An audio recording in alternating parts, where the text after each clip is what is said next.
Inside a closet in a college apartment in Kentucky, police found a black trash bag. Inside it, a newborn baby boy wrapped in a towel. His mother was 22 years old, a varsity athlete, someone her own roommates had lived alongside for months without ever knowing she was pregnant. Nearly a year later, that same young woman stood in a courtroom and answered a judge's questions, one word at a time. What she said in that room is now part of a permanent legal record, and by the end of this video, you'll hear it in her own words. Laken Ashley Snelling was 22 years old, a former student at the University of Kentucky, where for 3 years she competed on the school's stunt team, a competitive sport built on high-flying acrobatics and tightly coordinated partner stunts, roughly Kentucky's answer to elite cheerleading. Footage from a competition in April 2025 shows her performing with the team. If the timeline prosecutors laid out is accurate, she was several months pregnant in that video, and nobody around her appears to have known. Not her teammates, not the roommates she shared an off-campus house with in Lexington, Kentucky. She withdrew from the university after her arrest, and in the hearings that followed, reporters covering the case would later note something unsettling. At times, she'd been seen smiling in court. This hearing would look nothing like that. The baby she was carrying, a boy, is never named in any court filing. In every official document, he is simply the infant. By the time the world learned he existed, he was already gone. According to her own sworn statement in court, it began before dawn on August 27, 2025. Snelling told the judge she gave birth around 4 o'clock that morning, alone in her room, unexpectedly. She said she stayed awake for about half an hour afterward. Then she fell asleep on top of her newborn son. When she woke up, she told the court, the baby had turned blue and purple. She said she didn't think he was alive. So instead of calling for help, court records say she wrapped him in a towel. She described it in her own words as like a burrito, lay beside him for a moment, and then got up and started cleaning. She cleaned the blood in her room with paper towels. She sealed the placenta inside a bag. Then, according to court documents, she placed the evidence, along with her son's body still wrapped in that towel, inside a black trash bag and left it in a closet. Then Laken Snelling left the house to go to class. She never made it into a classroom. Court records say she sat in her car instead and ordered breakfast through the McDonald's app. Back at the house, her roommates were growing uneasy. One had messaged a group chat that morning saying she'd heard something fall. Another said she'd heard strange noises for nearly an hour. Neither of them knew Snelling had been pregnant, so when she left for class, they went into her room to check. Inside, they found a blood-soaked towel, a bag holding evidence of childbirth, and finally, her son. That's when they called police. Snelling was eventually taken to a hospital. That's where her account started to shift.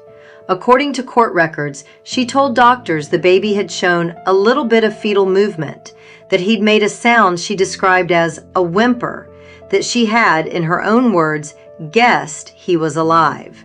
That version doesn't fully match what she'd told police at the scene. Investigators say there was more. In a request for a search warrant, police stated that Snelling had taken photos of herself during labor, then deleted them. They wanted access to her social media, believing it could hold deleted information about the pregnancy, the birth, and what they called its potential demise. Then came the medical examiner's finding, the one fact that changed everything. The baby had been born alive. His official cause of death, asphyxia by undetermined means. In January 2026, a grand jury reviewed all of it. Prosecutors explained that Kentucky law recognizes 4 separate levels of homicide, and the jury decided first-degree manslaughter fit this case best. The indictment came down that March. Manslaughter, abuse of a corpse, tampering with physical evidence, and concealing the birth of an infant. Snelling pleaded not guilty. She was released on a $100,000 bond, a level of pretrial release with no real equivalent in most European court systems, and moved in with family in Tennessee to wait.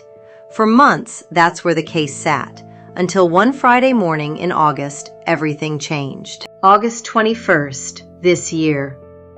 What was scheduled as a routine status hearing wasn't.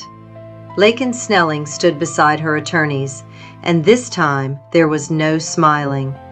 Her lawyer told the judge she was ready to change her plea from not guilty to guilty. Before accepting it, the judge had to be certain. Certain Snelling understood exactly what she was giving up. A trial by jury, the right to remain silent, the right to make prosecutors prove every charge beyond a reasonable doubt. One by one, Snelling said she understood. One by one, she agreed to give it all up. Then the judge asked her to say, in her own words, what she had done. "I was under a lot of emotional stress," Snelling said, "and my baby came unexpectedly. And instead of helping him, I ended his life." The judge pressed further. "How?" "I deprived him of oxygen." Then came the second charge. What had she done with the evidence? "I put the towels in a plastic bag." And the third, concealing the birth itself. "I didn't tell anyone about it." 4 admissions in open court, on the record. Prosecutors recommended 10 years for manslaughter, the mandatory minimum under Kentucky law, a rule with no direct equivalent in most European sentencing systems, where judges typically hold far more discretion. On top of that, 1 year for abuse of a corpse, 1 year for tampering with evidence, and 12 months for concealing the birth. Judge Diane Minifield accepted the plea. Laken Snelling is now formally convicted. Her sentencing is scheduled for October 16th. A year ago, she was competing in front of crowds, cheering other people on. Now, in her own words, in open court, she's the one who has to answer for what happened in that room. Some decisions are made in a matter of seconds, but their consequences can last a lifetime. If you had been in her place that morning, what would you have done?